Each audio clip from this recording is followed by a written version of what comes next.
on this edge. So what I've got here is I have a mid-lake island. Now, what's not sticking out of the water is a reef, a shoal, a hump, a rock pile, whatever.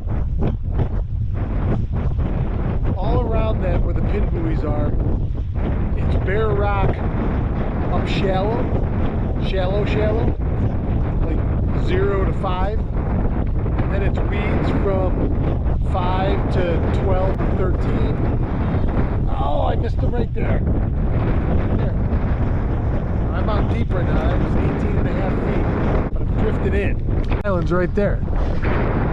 So I've got a heavy north, well, I've got a north-northwest wind. It just started at sunrise. So when I drove out here this morning, before sunrise, it was glass. So it's north-northwest, got a lot of north, and it's cold this morning. Dropped the water temperature 3 degrees. Not that these fish weren't already on those weed edges, but the windward edge of this island right now, where I happen to be, those weeds end, the rocks start. And it's mixed. It's not all rock. It's mixed. It's broke up. So I found that windward side. Now that's right where they should be. This wind should be pushing all of the life up into that wall, which is the weed line. So those weeds come pretty much to the surface. You know, by the time they get to 10 feet, they're touching the surface of the water. So it's like a wall. And everything gets pushed in there. From microscopic right up to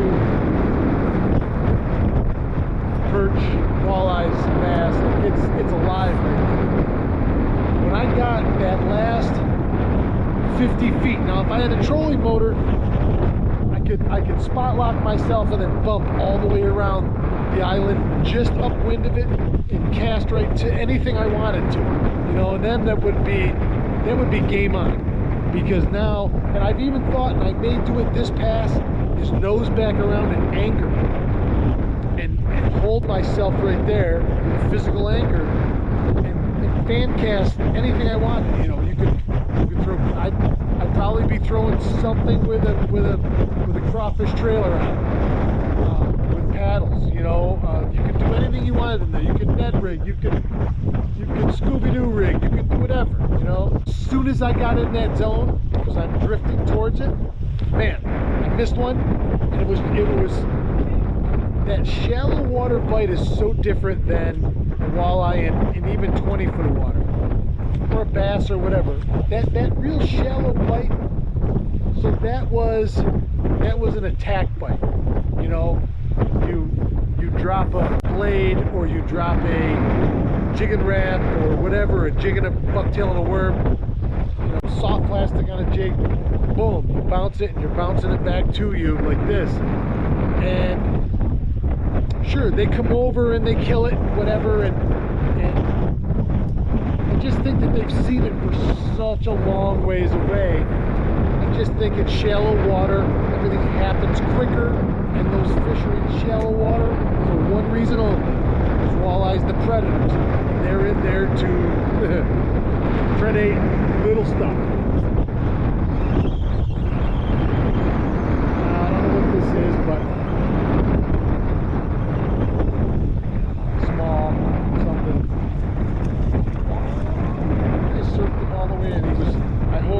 right there. So my point is, I found an edge. Now, I'm assuming you can duplicate this on any edge, you know, in all of the structure, and it doesn't have to be an island. You know, a reef or whatever that comes up.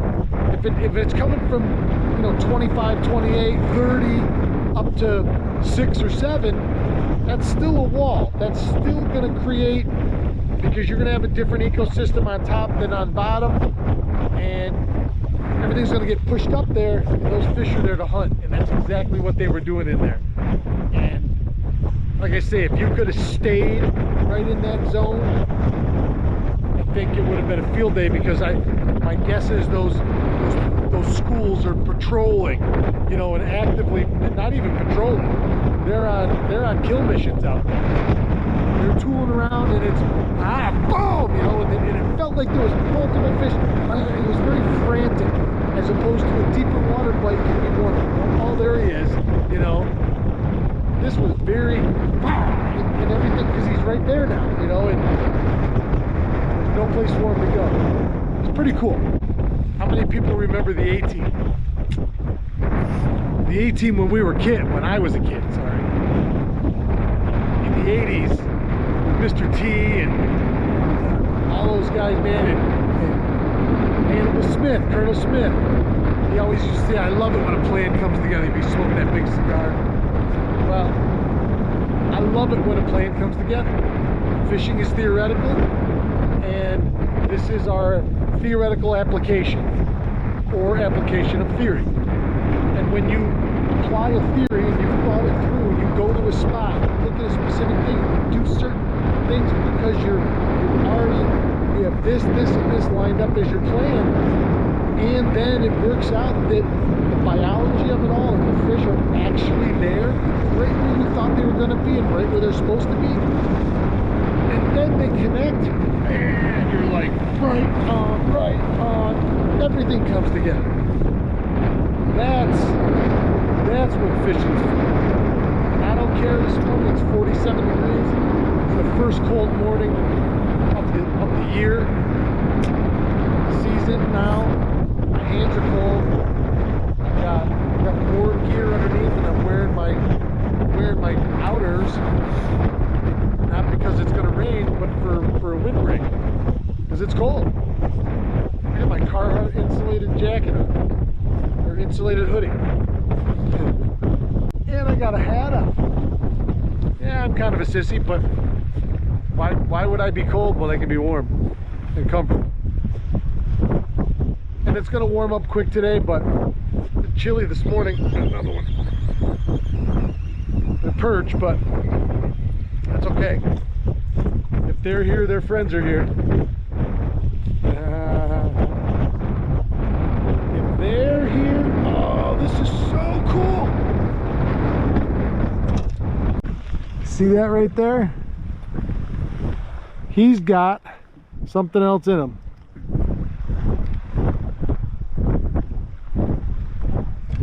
Oh my God! Look at this. So this perch is, what, 4.5 inches long maybe? Look at what's coming out of his mouth. And he had and he hit the jigging wrap. Holy shit, look at this. That is what's left of a little goby. So look at this. So there's your size comparison in the food chain right there. That is amazing. How freaking cool was that? They're here for a reason. That's a goby in his mouth. There's a little bit of scattered rock here. So I had the purple glow on. I'm gonna switch this right now.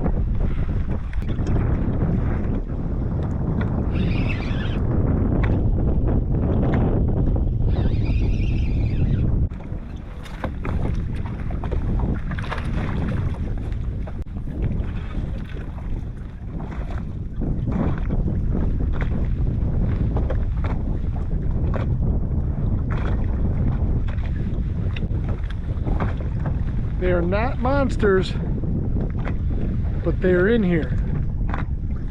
They are in here. What I did here is I've anchored the boat. I don't have a bow mount. I don't have a bow mount trolling motor with spot lock or anything like that. So I've anchored the boat. I've positioned it. I've made 3 drifts in here, and I think I have a pretty good idea where these fish are, where I've seen them, where there's good concentration of rock just outside the weed line.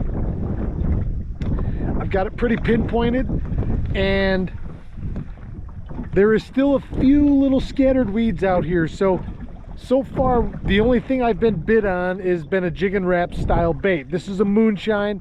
I took the treble hook off underneath, so I have less snagging potential. So this is really just a flying jig is all this is now. It's in a glow goby pattern. Every time I've drifted into this area, I've had a walleye. And now that I've finally anchored in the right spot, my first cast, third lift, was a walleye. So assuming that they're actively hunting this outer edge looking for food. And I am real short hopping this across the bottom. I want it to look like a goby or a crayfish scooting on the bottom. So I'm doing it fast, but really short.